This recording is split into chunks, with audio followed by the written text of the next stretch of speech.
Motivation, also known as the reason or the reasons a person has for acting in a certain way. For instance, if a bear is chasing you, that's going to give you motivation to run. Or shoot your friend in the knee so they get taken by the bear. You can just walk at a brisk pace.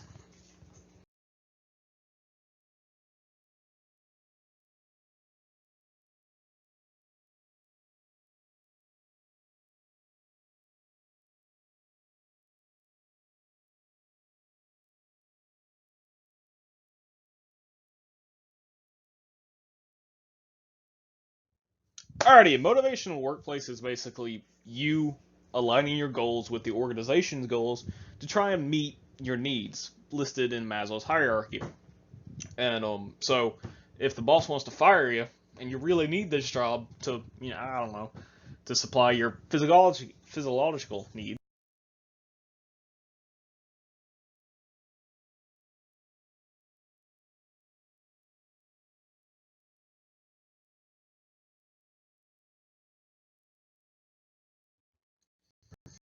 As I stated in the previous slide, motivation works by satisfying a person's.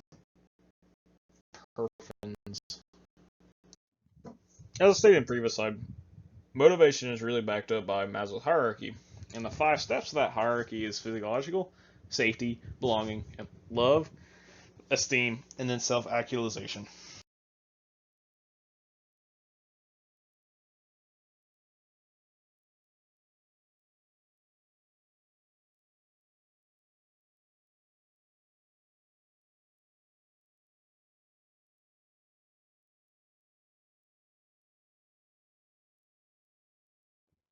In Maslow's hierarchy, you can't skip steps. You have to go through each of them to be able to do anything. And if you fail one, or one of the bottom ones stop or cease to exist, you have to start all the way back at the beginning. And the beginning is physiological.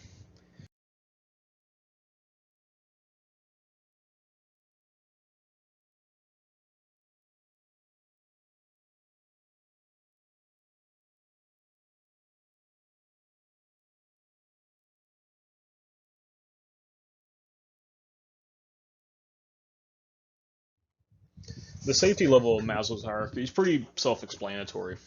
It's literally just meant to keep you from being harmed.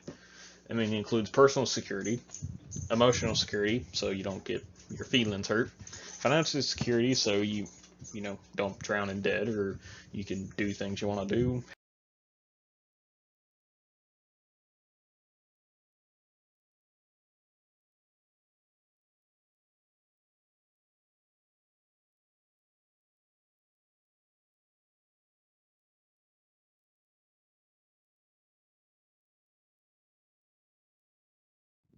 After a person's physiological and safety needs just are met, they want to feel like they belong to something, or that other people enjoy them or like them. So, they develop friendships, they get married, find good, love life relationships, or bad.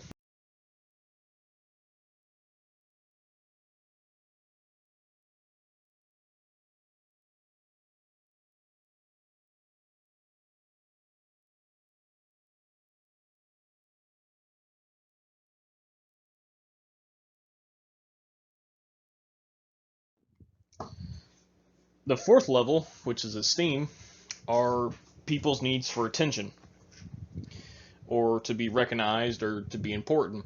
A lot of people join clubs or certain hobbies to try and get attention from other people. And to me, that kind of seems like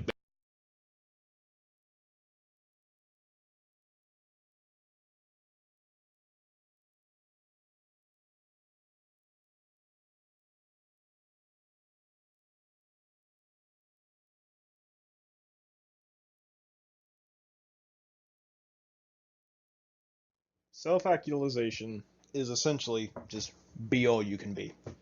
Try and be your best self.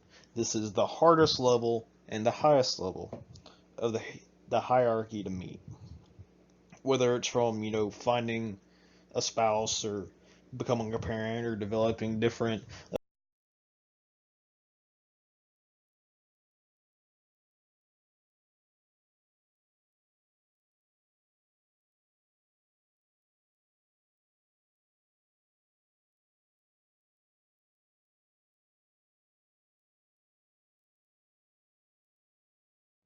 Positive reinforcement involves the addition of reinforcing stimulus following a behavior that makes it more likely that the behavior will occur again in the future.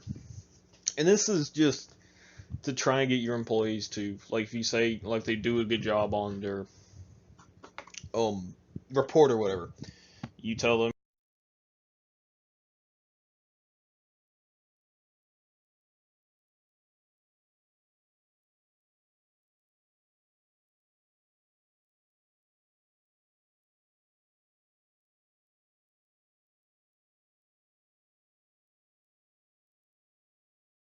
negative reinforcement is a lot like positive reinforcement in the ways of you're trying to get a behavior to stick or to stay around, but just you use negative ways, like when your mom wanted you to clean your room and you never did it on time, and she had to keep asking you, she'd spank you or yell at you, and she said,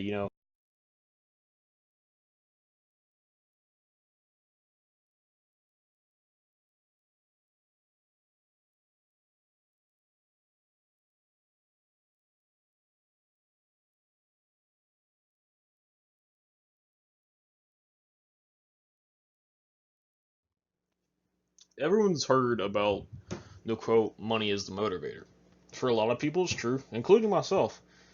Um, but that's called an intrinsic reward, which are the tangible reward given to employees by managers, such as pay, raises, bonuses, and benefits.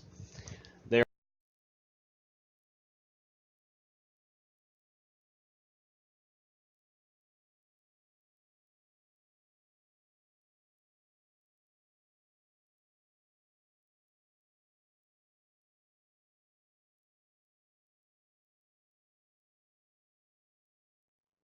Intrinsic rewards are a reward that comes directly from performing a task.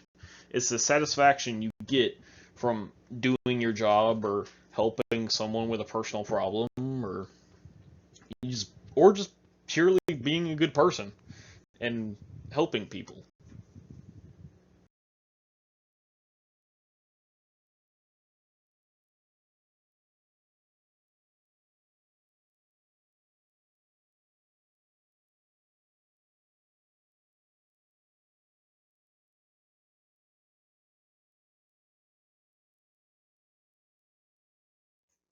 Commissions are another great way to motivate your employees, especially your sales staff, because they get a percentage of the price or the money you get for when you sell something, and it'll motivate them to try and sell more because in turn they get an